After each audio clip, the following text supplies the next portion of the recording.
Russ, what have you actually made of Stuart in your dealings with him so far? I think he's really honest. I think he's really straight. He shoots from the hip, which is what you want when someone's in that role. You don't want someone to, you know, beat about the bush. He's come in. He's got his own ideas, and he'll implement them. It's as simple as that. I think he's shown everyone with what's happened so far, with people leaving the football club and stuff like that. He's shown that he's set out, you know, statement of intent that what's going to happen. There will be changes, and you know, he said to him, "You want to be on board, you have to show me that you're worthy to be on board." So it's as simple as that. But I haven't had a huge amount of conversation with him. But from what I have, you know, he seems like a good fit in what the football club needs. There'll be quite a few what ifs. So I'm going to ask you one: if Alan had come in sooner, if the managerial change had been made sooner, would you guys have finished in the top 6 this season? It's a difficult question. Being honest, yeah, probably. But it's a big if, isn't it?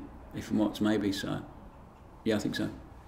In terms of the summer, are you kind of looking forward to the summer? Does it feel like it just needs to be put out of its misery? To be honest, no. I've not even booked holiday yet. I'd rather the summer wouldn't have gone away and we're back for pre-season tomorrow. It's as simple as that. But need a break physically. I've got big games to look forward to for Scotland in the summer. So lads need to recharge. Like I said, physically it's demand in the Premier League. And for me personally, I was playing catch-up earlier in the season, got injured. And since then I've played a lot of games on the bounce, so it'll be a good time to rest the body, spend some time with the family. It's been a really, really busy period for the football club. Like I said, not everyone sees what goes on behind the scenes, but it's not just the stuff on the pitch. There's been a lot going on behind that, as club captain, you have to deal with and help out, basically, help the club out. So yeah, it'll be good in that sense to get away and refresh. But no, I'd rather pre-season started Monday after the game. I bet. Just finally, has this season been tougher than actually being relegated? Good question. I think listen, there's nothing worse than being relegated when you work so hard to get there, but in terms of what we expected from ourselves, the expectation outside of the group, the criticism we've received, the hyperbole that goes on around that, the mass hysteria and all that stuff, it's been difficult as a group, and I think it has affected people. And when it's like that, you try and close rank and you know, try and shut out from that. We haven't quite gained that siege mentality throughout the season, which we probably should have. So it's been difficult. It's been really hard. But like I said, you need to use this and this feeling right now to make sure next year we're not feeling the same thing. It's as simple as that. So big summer ahead. Everyone needs to come back ready mentally next season. That's for sure. Cheers, Russ. Thank you. No problem. Standards have to be set by leaders, and then they have to be enforced by people for the leader.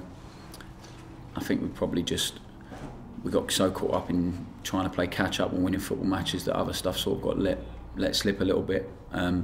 This isn't assassination about Alex Neil. We haven't been good enough as players. We take responsibility of that 100%, and myself included. You try as captain. You try and get people going, but you know, everyone else. There's 25 different people in there.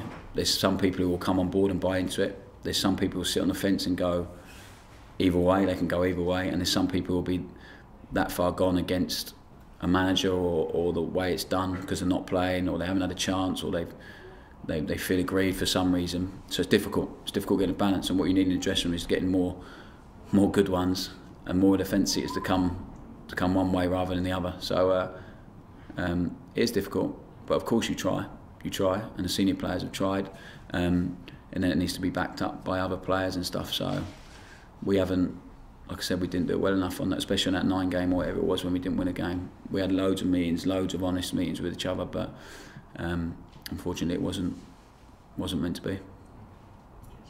Ross, just taking on that point, from what you say now, my mind keeps going back to, don't take you back down to a really bad memory, but Brighton away. Yeah. You came out immediately after the game, and you were very strident, and you were more or less saying there's elements there who are down tools to a degree. Is that more or less what you were intimating here, that there was elements within the squad that weren't coming the way of you wanted to go and a lot of the other boys? Being honest, I think, like I said, there was a lot of unhappy players in the dressing room at that point, and it was difficult. It was difficult to. You want any successful company, team, whatever. You need everyone pulling in the same direction. And I think at one point there was probably a lot of different agendas within the dressing room. And we haven't got any bad people in the dressing room. Like I said, that, you know, they get fed stuff from certain people around them, whether it's agents, whether it's different people, whether they listen to all the social media stuff, things like that. I think it all affects certain people differently. But I think the Brighton one, it was just raw because of the way we did crumble, and then just I think half the reason I said it was because I wanted a reaction from some people, and we didn't get it quick enough as a team. It's as simple as that.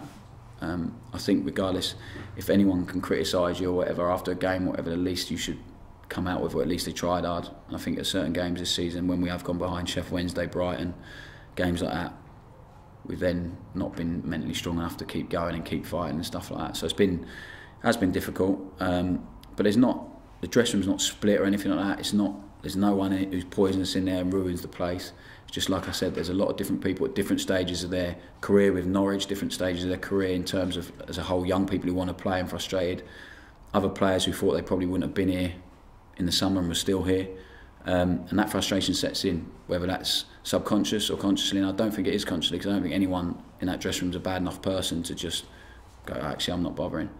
But subconsciously, if you don't buy into something 100%, at some point it's going to come out and people are going to see it. And at that point, you could just see it happening. I didn't see where we were going to get a result from. And then we changed system, Brentford, and we slowly sort of built up again.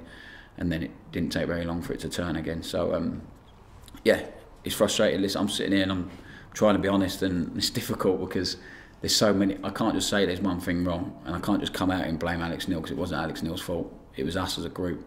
So many things have not been quite right. And Stuart's come in and seen some of that as well. Even though, like I said, we have improved recently. So it's us to make sure that come July or whatever it is, the pre-season, that from then on in, the team spirit and the togetherness and all that will be enforced, obviously, with the manager's values and what he wants and stands about the place. And it's up to people like myself and the older players, Stephen Naismith, people like that, Johnny Howson, to make sure we enforce that on a day-to-day basis. And everyone knows what's expected and there's a standard, and actually we don't slip under that. And if someone does, they get told. And then the player who tells them gets backed up by the manager. And then everyone's on the same boat then. There's no grey area. This is how it's done. This is how it's going to be going forward. And if we're going to achieve success as a team, this is how it's going to be done. So you need to buy into that. And if you don't, I think Stuart's shown already that he's not frightened to go, well, you're not for us, see you later. Do you sense, as somebody who's been around the place and experienced the good times, and you talked about it a bit earlier, that everybody was together, fans, players, the whole club. Do you feel there's been you guys? Yeah, as well. Yeah. I mean, do you feel there's been a disconnect? 100%. 100%. Fans have been unhappy. I think your guys' job becomes more difficult because of all the social media stuff. You might not agree with me, but I think it does. You probably have to play a part in that and buy into that and stuff. But come July, what I would say is, obviously you've got to be objective and things like that. But when it was good, everyone was together. Social media and all that stuff, I don't think it came into. I don't even know if it was about then. It might have been, it might not. But everyone was together, fans, players. So what I would say, this season's done now. Sunday, I hope we win. I hope we finish on a high for the fans, for the boys. We thank everyone. We move on. To come July, it's a clean slate. Everyone needs to come in and buy into the new system. Otherwise, it falls down on day one. It's pointless. The club have decided to make the change. There's going to be changing players, changing staff. So now we just need the supporters to back us, and hopefully, you know, from the start, and then that we work together. Then we go forward. So come the first game at Carrow Road, whatever date it is, against whoever it is, let's all be together. Let's get together. If I'm playing, if I'm not playing, if I'm here, if I'm not here, that's what the club needs. It's as simple as that. It's not about me. It's not about any individual. It's about the football club now. So we need everyone to buy into it together. And I think, you know, people like yourself and things like that, we need to stress that. We need to help that, because that's going to be important next year. That's going to be really important. And it's not all going to be plain sailing. There's going to be a new style of football, a new way of playing, but you need to stick with it. I think if you look at Huddersfield this year, what Stuart did there, they didn't start the season very well, but people saw what was happening. It was gradual. They saw what was building. They saw it coming, and it was important. And that's what's probably got them as far as it has so far this season. So we're in a different financial state to Huddersfield, a different size club and all that. So if we can sort of emulate that a little bit with the size of fan base we've got, with the people we've got at the football club, with the stadium and stuff, then it'll be really positive. Get back to what we were, you know, 4 or 5 years ago when everyone was together. And I know for a fact that people didn't come and enjoy playing here. Hated it. Because if we got the fans on side, with the crowd how it is, it's not a nice place to come and play. So we need to get back to that. But that needs everyone buying in together. So I understand there'll be cynicism about this season, there'll be scepticism about what's going to happen next year. But regardless of what you think, you need to buy into it now. You need to try and get behind things and go, actually, I'm going to give the club, the board, Stuart a chance. They recognise the season hasn't been good enough. I'm going to give the players a chance, the new players that come in, the players that are here, we're going to give them a chance next year, and we're going to go with it. And then we'll see what happens. Because I think if we do that and we stick together, we've got a chance of creating something special here again.